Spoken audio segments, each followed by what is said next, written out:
Chapter number 5 vectors. Point आहे section formula. तर section formula हे आपला अगोदर जो झालेला आहे in coordinate system. In coordinate system section formula पहा काय होता. सपोज असं जर असेल सेगमेंट ए बी आणि P divide segment internally in the ratio AIIMS to N, म्हणजेच P divides segment A B internal in the ratio AIIMS to n असेल, तर इंटरनली जर डिवाइड करत असेल पी, तर बाय सेक्शन फॉर्म्युला म्हणजे पीचे कोऑर्डिनेट काय मिळतात.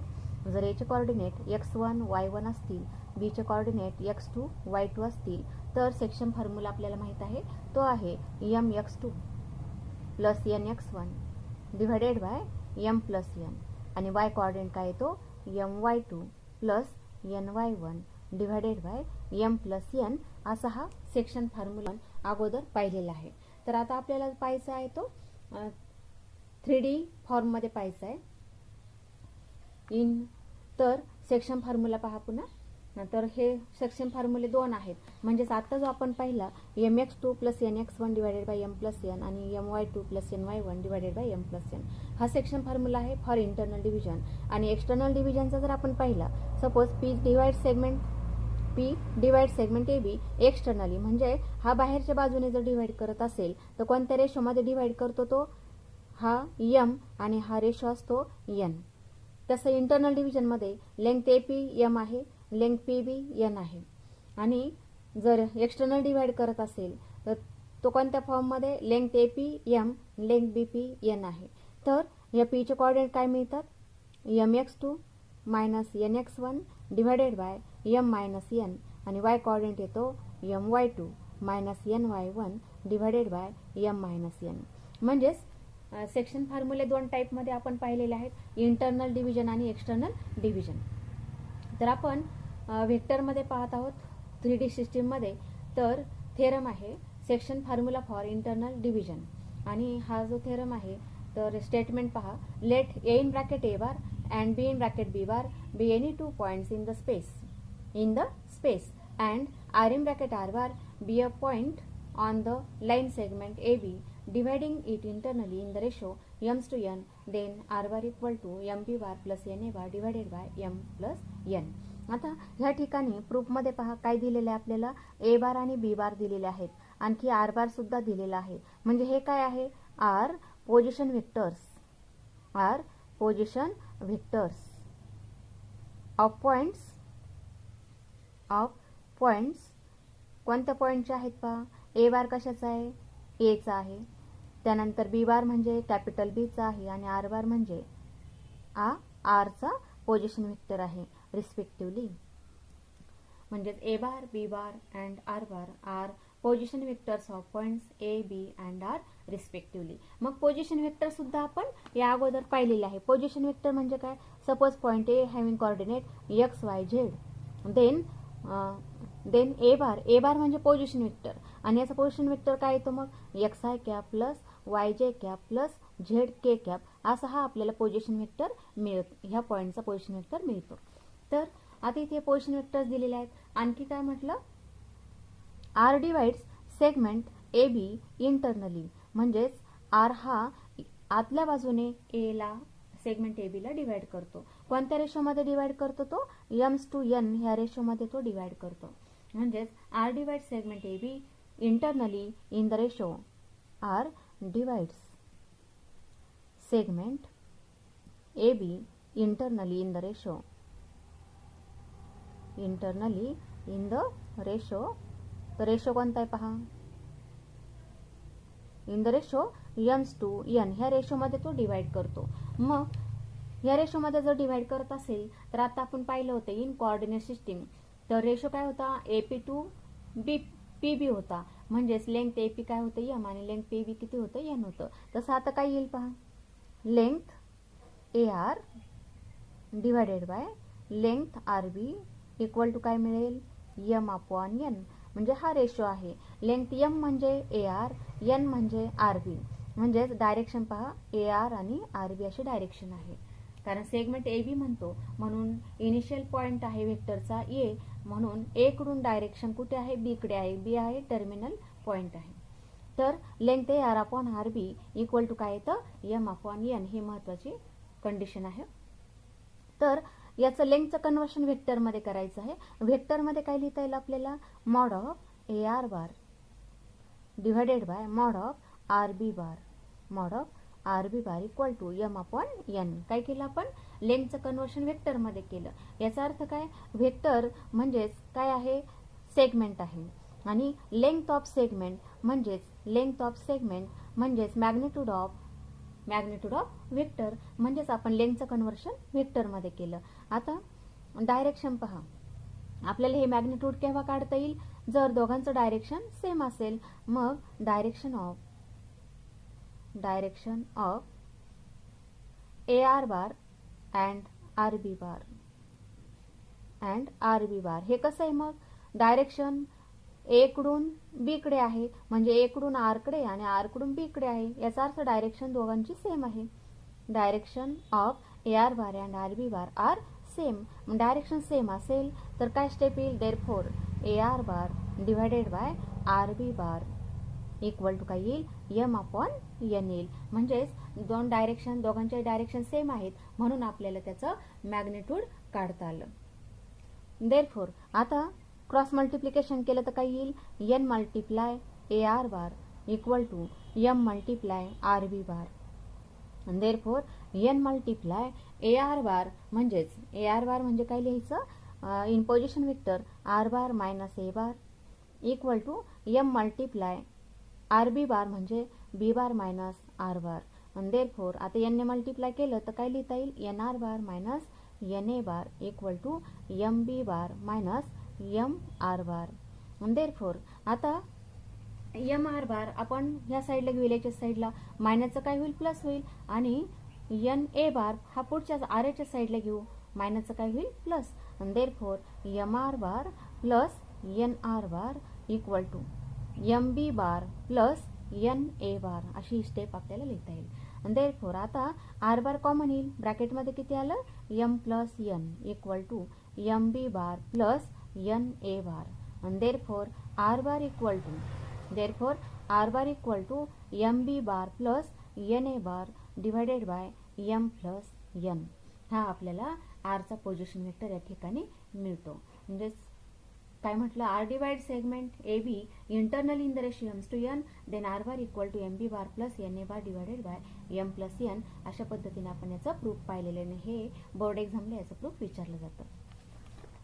तर पुढचं पहा, यावर डिपेंड मिड पॉइंट फॉर्म्युला म्हणजेच R divides if R in bracket r bar is the midpoint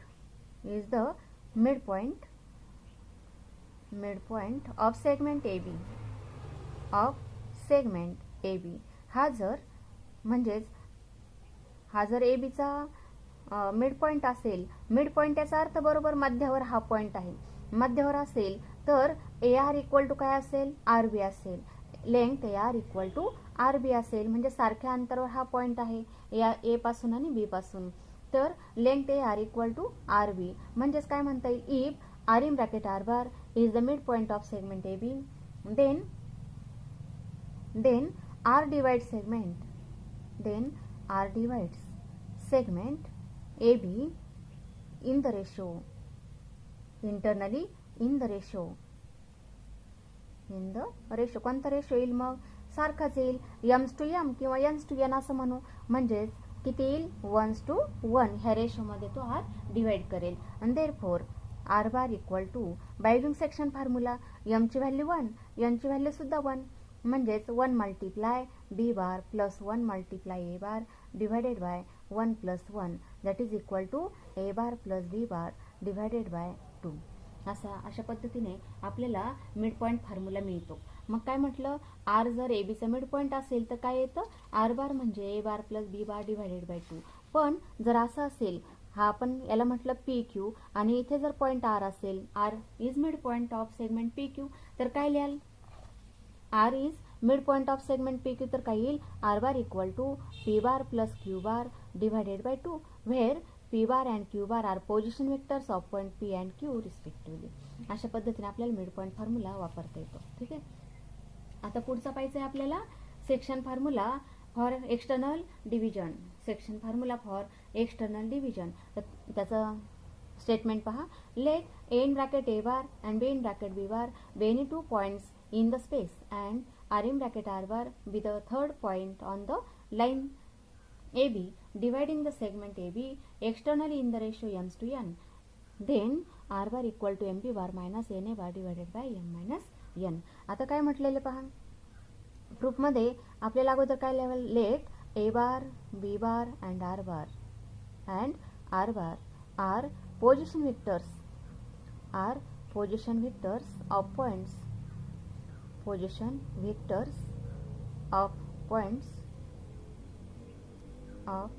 ए बार कशाचा आहे ए चा, बी बार आहे बी चा आणि आर बार म्हणजे ह्या आर चा पोझिशन वेक्टर्स आहे रिस्पेक्टिव्हली. ठीक आहे. त्यानंतर काय दिलेलं आहे आपल्याला R divides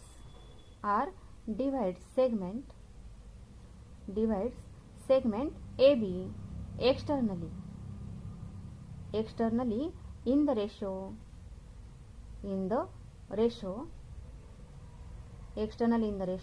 Young's to N. म्हणजेच काय म्हटलं, हा जो पॉइंट आहे आर हा बाहेरच्या बाजूने डिवाइड करतो, म्हणजेच ही सेगमेंट ए बी असेल आणि हा बाहेरच्या बाजूने डिवाइड करतो म्हणजे हा आर बाहेर असेल. मग एकतर तो बीच्या पुढे असेल किंवा अगोदर असेल, कुठेही चालेल. मग R divide segment A B external in the ratio M's to N. म्हणजेच यामध्ये हे जे टोटल लेंथ आहे ए आर ते आहे एम आणि बी आर हे आहे एन. एक्सटर्नल डिवाइड करत असेल तर आपण अगोदर इन कोऑर्डिनेट सिस्टीम मध्ये पाहिलं होतं एम आणि एन हा रेशो आर जर एक्सटर्नली डिवाइड करत असेल तर कसा असतो, length A R equal to काय आहे एम आणि length B R equal to आहे एन. आता काय म्हटलं R divide segment A B externally in the ratio AIIMS to N आणि देअरफॉर म्हणजेच काय म्हणता येईल length A R divided by length B R equal to काय येईल एम अपॉन एन. आता पुढची स्टेप काय, याचं वेक्टर मध्ये कन्वर्शन केलं म्हणजेच लेंथ ऑफ ए आर म्हणजे magnitude of vector. Therefore mod of A R bar divided by mod of B R bar equal to काय येईल एम अपॉन एन येईल. देअरफॉर आता डायरेक्शन ए आर आणि R B R ची same आहे. Direction of A R bar and B R bar are same. दोघांचे direction same आहेत. कारण का आपण काय म्हणतोय डायरेक्शन सेगमेंट ए बी म्हणून ए कडून बी कडे डायरेक्शन आहे म्हणून बी कडून आर कडे आहे. तर डायरेक्शन सेम असेल तर काय लिहायचं, मॅग्निट्यूड कॅन्सल होईल म्हणजेच A R bar upon B R bar equal to काय येईल एम अपॉन एन. आता काय केलं आपण क्रॉस मल्टिप्लिकेशन केलं तर स्टेप काय N multiply A R bar equal to M multiply B R bar. आता पुढची स्टेप काय, या पोझिशन वेक्टर मध्ये कन्वर्ट करायचं. मग पोझिशन वेक्टर मध्ये कन्वर्ट केलं तर पुढची स्टेप काय येते n multiply A R bar म्हणजे R bar minus A bar equal to M multiply R bar minus B bar. अशा पद्धतीने स्टेप आपल्याला लिहिता येईल इन पोझिशन वेक्टर. आता पुढची step N R bar minus N A bar equal to M R bar minus M B bar. Therefore आता हा जो वेक्टर आहे हा आपण पुढे घेतला म्हणजे याचा साइन काय होईल, आर एच एस ला घेतला तर मायनस होईल आणि ही जी टर्म आहे एम बी बार ही आपण एल एच एस साईडला घेऊ, मायनसचं काय होईल प्लस होईल. Therefore M B bar minus N A bar equal to M R bar minus N R bar. Therefore आता इथे काय आर बार कॉमन येईल, ब्रॅकेटमध्ये किती आलं M minus N. Therefore R bar equal to आता एम मायनस एन ने दोन्ही साईडला डिवाइड केलं तर स्टेप काय येते M B bar minus N A bar divided by M minus N. अशा पद्धतीने आपल्याला हे प्रूफ लिहिता येतं. जर R divide segment A B externally in the ratio AIIMS to N तर फॉर्म्युला काय मिळाला R bar equal to M B bar minus N A bar divided by M minus N. पण जर आता आपल्याला इतर एक्झाम्पल मध्ये सेक्शन फॉर्म्युला वापरता आला पाहिजे. मग तो कसा वापरायचा पहा. जर असं दिलं असेल P divide segment A B P divides segment AB internally in the ratio suppose दिलेला असेल 3:2 हा रेशो दिलेला असेल.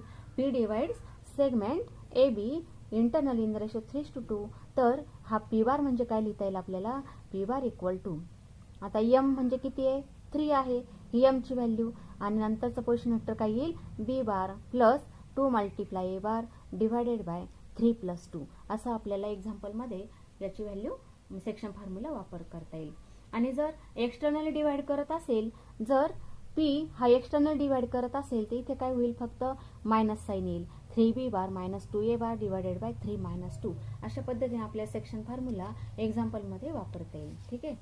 त्यानंतर पुढचा पॉइंट सेंट्रॉइड फॉर्म्युला. पुढचा फॉर्म्युला आहे सेंट्रॉइड फॉर्म्युला. मग सेंट्रॉइड ट्रायंगल मध्ये पण आहे आणि टेट्राहेड्रॉन मध्ये पण आहे. मग in triangle ABC in triangle number first पाहूया आपण. In triangle ABC G is centroid of triangle ABC. G is centroid of triangle ABC. मग हा G जर ट्रायंगलचा सेंट्रॉइड असेल म्हणजेच अशा पद्धतीने पहा हा ट्रायंगल आपण ड्रॉ केला आणि ह्या मेडियन्स ड्रॉ केल्या. मेडियन्स म्हणजे मध्यगा म्हणजे काय हा बरोबर D हा BC चा मिड पॉइंट असेल तसं E हा AC चा मिड पॉइंट आणि F हा AB चा मिड पॉइंट आणि ह्या ज्या मेडियन्स आपण काढल्या AD B आणि CF are medians of triangle ABC आणि ह्या मेडियन ज्या पॉइंटला टच होतात त्याला काय म्हटलं जातं centroid. G is centroid of triangle ABC. मग G therefore G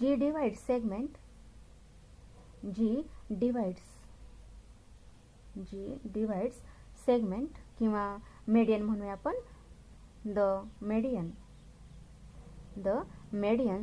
मेडियन्स कोणत्या AD B आणि CF internally in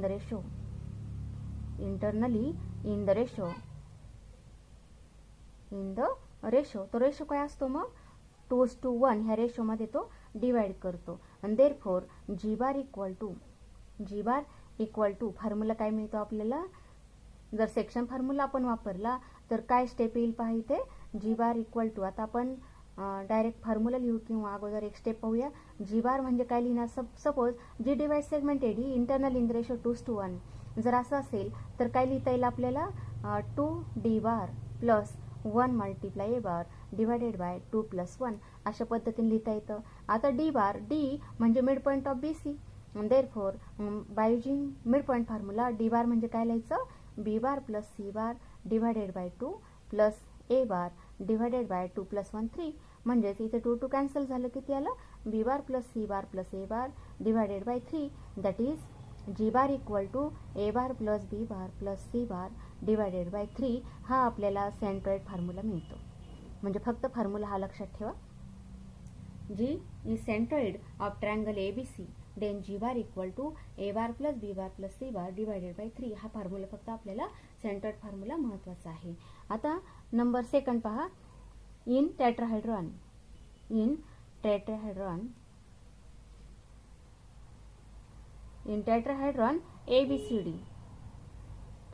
ABCD G is centroid किंवा डायरेक्ट लिहू आपण centroid of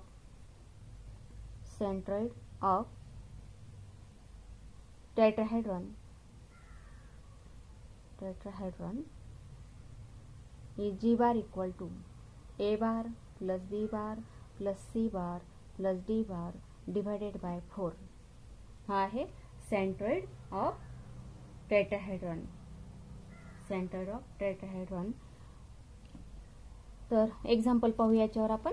example number first exercise 5.2 त्यामधले एक्झाम्पल नंबर फर्स्ट काय आहे पहा. Find the position vector of point R which divides the line joining the points P and Q with position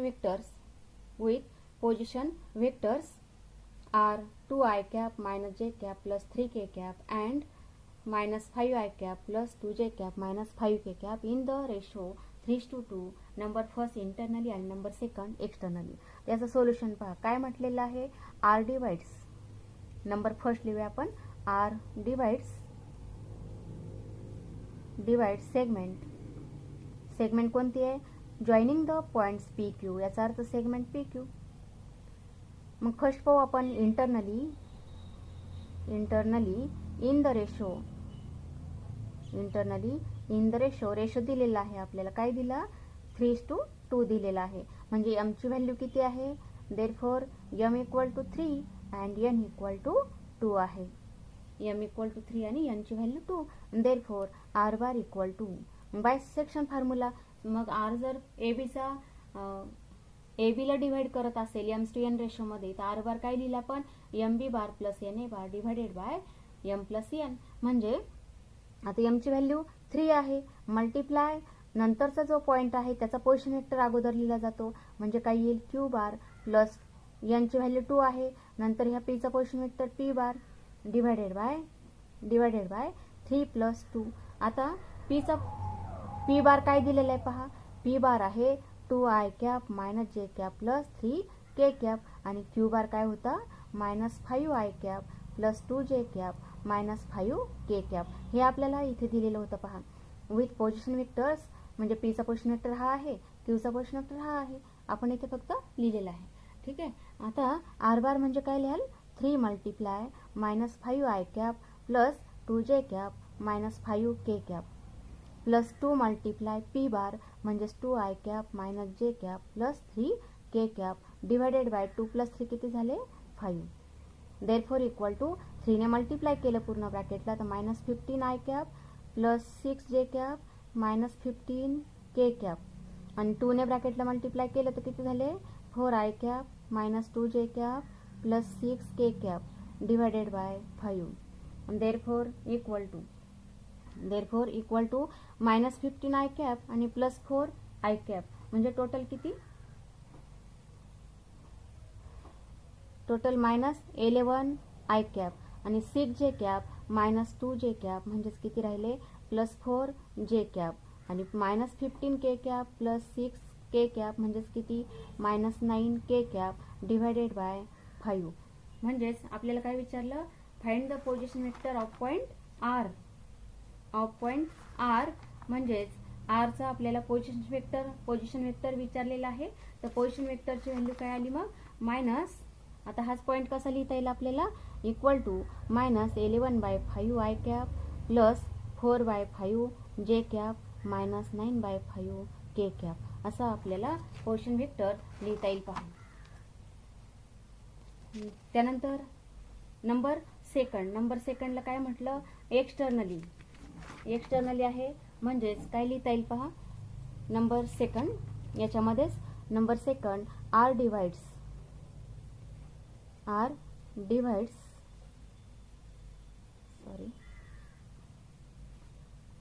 divides segment PQ externally in the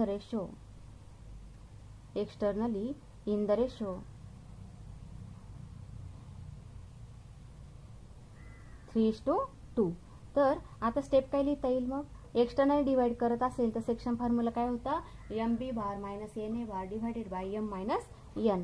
तर आता काय लिहिता येईल मग 3 मल्टिप्लाय q बार मायनस 2 मल्टिप्लाय p बार divided bye 3 minus 2. अशा पद्धतीने आपल्याला section formula external डिव्हिजनचा लिहिता येतो.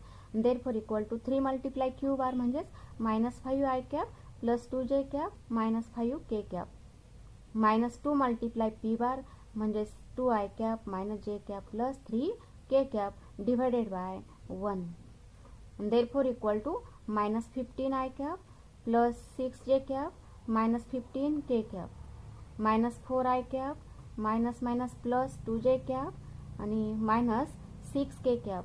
तर याचा आन्सर किती आलं मग -15 मायनस 4 म्हणजेच किती झाले -19i cap 6j cap plus 2j cap म्हणजे plus 8j cap -15 minus 6k cap म्हणजे -21k कॅप. हा मिळतो आपल्याला position vector of point R. हा आपल्याला या ठिकाणी मिळतो. आता एक्झाम्पल पुढचं पाहूया आपण. एक्झाम्पल नंबर सेकंड तर काय आहे पाहते, find the position vector of mid point m joining the points l in bracket 7 minus 6 12 and n in bracket 5 4 minus 2. तर याचं सोल्युशन कसं लिहिता येईल, काय म्हटलं, m is mid point of joining the segment LN, म्हणजेच इथे आहे हा mid point, m is mid point म्हणजेच हा 1:1 रेशोमध्ये डिवाइड करतो. आणि देअरफॉर m जर मिड पॉइंट असेल तर m बार काय लिहायचा, l bar plus n bar divided by 2. आपण पाहिलं होतं r is mid point of segment AB, तर काय लिहिलं आपण, r bar equal to a bar plus b bar upon 2. तसं आता m is mid point of segment LN आणि देअरफॉर m बार म्हणजे l bar plus n bar divided by 2.